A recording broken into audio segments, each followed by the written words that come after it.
जोपर्यंत समतेच्या संघर्षाचा इतिहास हा पुढच्या पिढीपर्यंत आपण पोहोचवणार नाही तोपर्यंत या समतेचं मोल काय आहे हेही आपल्याला समजणार नाही आणि विषमतेनं केलेलं नुकसान काय आहे हेही आम्हाला समजणार नाही। आणि म्हणूनच आपण हे शताब्दी वर्ष या ठिकाणी साजरं करण्याचा निर्णय घेतला आणि त्यासोबत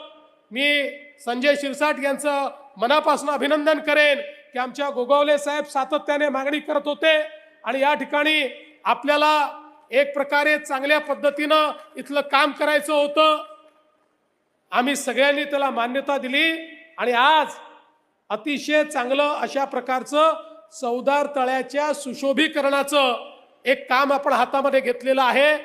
चौदार तळ्याचं पाणी हे निर्मल झालं पाहिजे, ते स्वच्छ असलं पाहिजे, इथे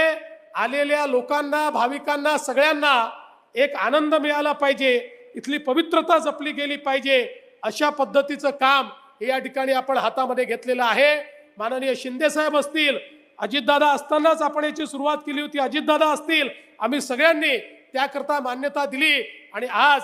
आपण त्याचं भूमिपूजन केलं आहे। मला विश्वास आहे की निश्चितपणे या ठिकाणी आपण अत्यंत कमी कालावधीमध्ये हे उत्तम काम पूर्ण करू आणि यापुढे हे 100 वर्ष जेव्हा वर्षपूर्ती होईल, वर्षपूर्तीनंतर या दिवशी ज्यावेळेस लोक येतील किंवा अन्य काळी येतील त्यावेळी इथला इतिहास, इथला संघर्ष आणि इथली पवित्रता